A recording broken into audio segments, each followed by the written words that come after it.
Welcome back to Unpacking History, the podcast where we delve into pivotal moments that have shaped nations. Today we're turning our attention to Pakistan and a truly transformative period, the 1974 parliamentary proceedings that led to the Second Amendment. Many call this a watershed moment, but what exactly happened behind those closed doors, and what were the accusations flying around?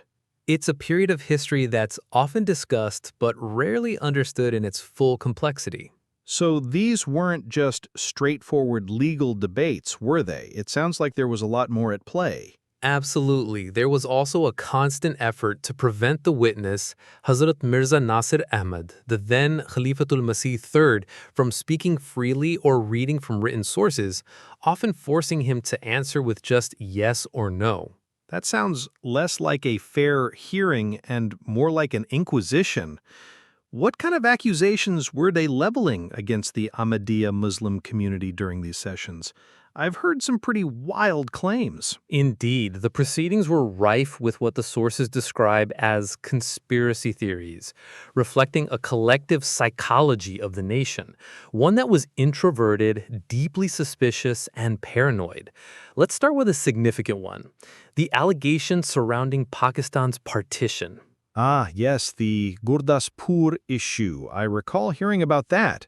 Precisely. One of the main accusations was that the Ahmadis conspired against Pakistan during partition, which allegedly led to Gurdaspur remaining in India, thereby giving India access to Kashmir.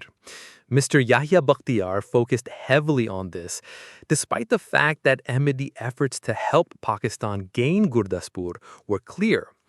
Interestingly, the 1954 Munir report noted that vile and unfounded charges have been leveled against the Ahmadis, that the district of Gurdaspur was assigned to India by the award of the Boundary Commission because of the attitude adopted by the Ahmadis and the arguments addressed by Chaudhry Zafarullah Khan.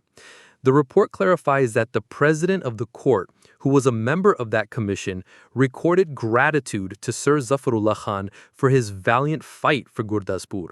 This context shows how an unfounded rumor from decades prior resurfaced as a fact in 1974. So they were essentially blaming Ahmadis for the loss of territory at the very birth of the nation. That's quite a serious accusation to bring up. What about international connections? I've heard whispers of Israel ties. You're right. The Israel connection was another prominent conspiracy theory. Mufti Mahmoud, a key figure in the anti-Ahmadiyya movement, dedicated a sizable portion of his speech to this, portraying Ahmadis as agents of Israel. This stemmed partly from the prevailing anti-Zionist sentiments following Arab nations' recent war with Israel. The only factual basis for this allegation was that a few hundred native Arab Ahmadis lived in Kababir, a town occupied by Israel in 1948, conveniently overlooking the hundreds of thousands of other Arab Muslims living there.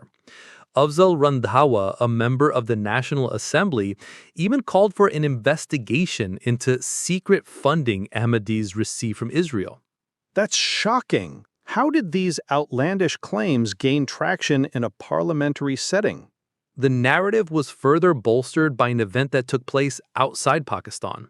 The Rabita-e-Alami Islami, an NGO sponsored by the House of Saud, passed a resolution a month after a conference declaring Ahmadis as non-Muslims and agents of Israel and international Zionism. The Pakistani official delegate reportedly signed this resolution. This international declaration likely provided a perceived legitimacy to the domestic accusations. The reality regarding the Ahmadiyya community's stance on the Palestinian cause, particularly through figures like Sir Zafarullah Khan, was quite the opposite.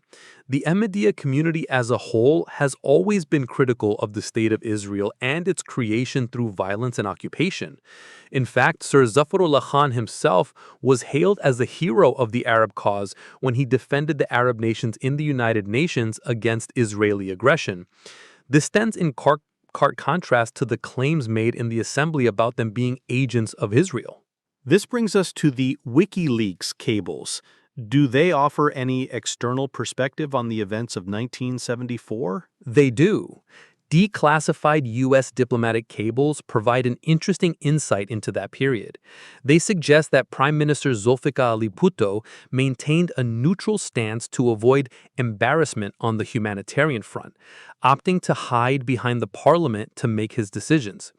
The cables also report the agitations as generally under control, unfortunately ignoring the true human cost of the violence. One cable reveals that the Jamaat-e-Islami leader Mian Tufel Muhammad sent a telegram to King Faisal of Saudi Arabia requesting his intervention and referencing the Rabita-e-Alami Islami Conference's decision to condemn Ahmadis as agents of Israel. It sounds like the government was well aware of the nature of these agitations, even downplaying their severity internationally.